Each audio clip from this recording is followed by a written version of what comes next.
ರಾಜ್ಯ ಸರ್ಕಾರ ಕಬ್ಬು ಬೆಳೆಗಾರರ ಕಷ್ಟವನ್ನ ಆಲಿಸ್ತಾ ಇಲ್ಲ ಅಂತ ಆಕ್ರೋಶವನ್ನ ವ್ಯಕ್ತಪಡಿಸಿ ತಮ್ಮ ಬೇಡಿಕೆಗಳ ಈಡೇರಿಕೆಗೆ ಒತ್ತಾಯಿಸಿ ರೈತರು ಅಹೋರಾತ್ರಿ ಧರಣಿಯನ್ನ ಕೈಗೊಂಡಿದ್ದಾರೆ.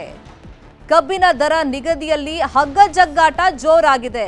ರಾಜ್ಯ ಸರ್ಕಾರ ಅಲ್ಲ, ಇದನ್ನ ಕೇಂದ್ರ ಸರ್ಕಾರ ನಿಗದಿ ಮಾಡುವುದು ಅಂತ ಹೇಳಿ ಕಾಂಗ್ರೆಸ್ ಸರ್ಕಾರ ಹೇಳ್ತಾ ಇದ್ರೆ ಬಿಜೆಪಿ ನಾಯಕರು ಇದಕ್ಕೆ ಕೆರಳಿ ಕೆಂಡವಾಗಿದ್ದಾರೆ. ಇವರು ಪ್ರತಿ ಸತಿ ಕೇಂದ್ರದ ಕಡೆ ಬೊಟ್ಟು ಮಾಡಿ ತೋರಿಸೋದು ಯಾಕೆ ಅಂತ ಹೇಳಿ ಪರಿಣಾಮ ರೈತರು ಹೈರಾಣಾಗಿದ್ದಾರೆ. ಕಬ್ಬು ಬೆಳೆಗಾರರು 7ನೇ ದಿನಕ್ಕೆ ಕಾಲಿಟ್ಟಿದೆ ಹೋರಾಟ.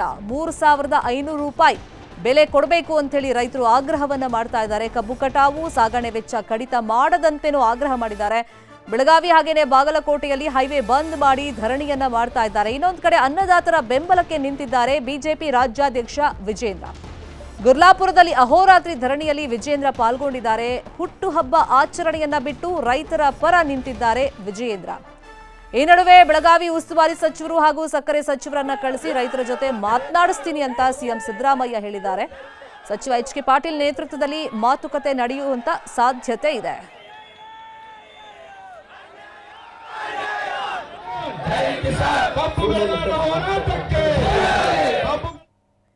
ಅದೇ ವಿಷಯವಾಗಿ ಇನ್ನಷ್ಟು ಡೀಟೇಲ್ ಆಗಿ ಇನ್ಫಾರ್ಮೇಶನ್ ಕೊಡ್ತಾ ಹೋಗೋದಕ್ಕೆ ನೇರ ಸಂಪರ್ಕದಲ್ಲಿ ಕನೆಕ್ಟ್ ಆಗಿದ್ದಾರೆ ನಮ್ಮ ರಿಪೋರ್ಟರ್ ಲೋಹಿತ್. ಒಂದ್ ಕಡೆ ನಮಗೆ 3,500 ರೂಪಾಯಿ ದರ ನಿಗದಿ ಮಾಡಬೇಕು ಅಂತ ರೈತರು ಕೇಳ್ತಾ ಇದ್ರೆ, ನಾವೆಲ್ಲ ನಿಗದಿ ಮಾಡೋದು ಕೇಂದ್ರ ಸರ್ಕಾರ ಅಂತ ಹೇಳಿ ರಾಜ್ಯ ಸರ್ಕಾರ ಹೇಳ್ತಿರೋದ್ರಿಂದ ಈ ಹಗ್ಗ ಜಗ್ಗಾಟದ ಮಧ್ಯದಲ್ಲಿ ಇವತ್ತು ರೈತರ ಜೊತೆಯಲ್ಲಿ ಸಭೆಯನ್ನ ಯಾವ್ಯಾವ ಸಚಿವರು ಮಾಡ್ತಾ ಇದ್ದಾರೆ?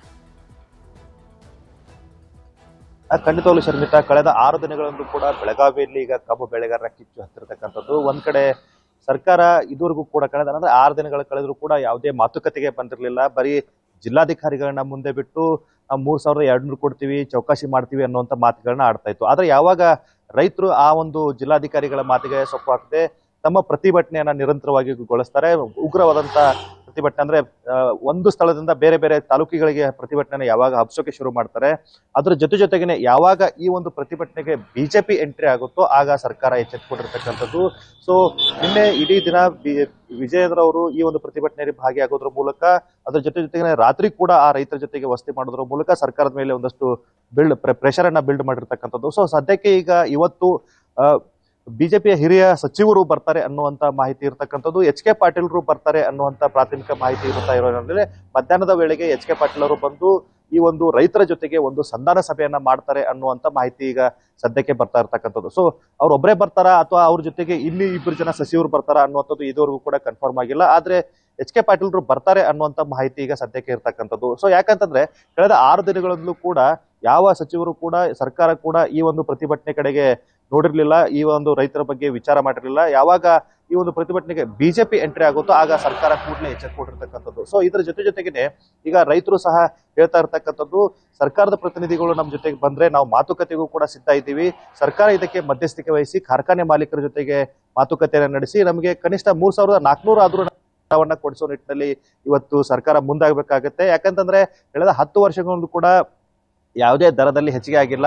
ಪಕ್ಕದ ಮಹಾರಾಷ್ಟ್ರದಲ್ಲಿ 3,500 3,600 ಕಾರ್ಖಾನೆಗಳು ಕೊಡ್ತಾ ಇದ್ದಾವೆ. ಸೊ ಅವ್ರಿಗೆ ವರ್ಕೌಟ್ ಆಗುತ್ತೆ, ಯಾಕೆ ನಮ್ಮ ರಾಜ್ಯದ ಸಕ್ಕರೆ ಕಾರ್ಖಾನೆಗಳಿಗೆ ವರ್ಕೌಟ್ ಆಗಲ್ಲ? ಸೊ ಹಾಗಾಗಿ ಮಹಾರಾಷ್ಟ್ರದ ಮಾದರಿಯಲ್ಲೇ ನಮಗೂ ಕೂಡ ದರವನ್ನ ಕೊಟ್ಟರೆ ಇವತ್ತು ರೈತರಿಗೆ ಅನುಕೂಲ ಆಗುತ್ತೆ ಅನ್ನುವಂತ ನಿಟ್ಟಿನಲ್ಲಿ ಇವತ್ತು ರೈತರು ಬೇಡಿಕೆ ಇಟ್ಟಿರ್ತಕ್ಕಂಥದ್ದು. ಶರ್ಮಿತಾ, ಲೋಹಿತ್, ಒಂದ್ ಕಡೆ ಸರ್ಕಾರ ಹೇಳ್ತಿರೋದು ಎಲ್ಲಾ ಕಡೆಯಲ್ಲೂ ಒಂದೇ ಮಾದರಿಯ ರೇಟ್ ಅನ್ನ ಫಿಕ್ಸ್ ಮಾಡಕ್ ಸಾಧ್ಯ ಇಲ್ಲ ಅಂತ. ಅದು ಪ್ರಾಕ್ಟಿಕಲಿ ಸಾಧ್ಯ ಇದೆಯಾ ಇಲ್ವಾ? ರೈತರು ಏನ್ ಹೇಳ್ತಾರೆ ಈ ಬಗ್ಗೆ?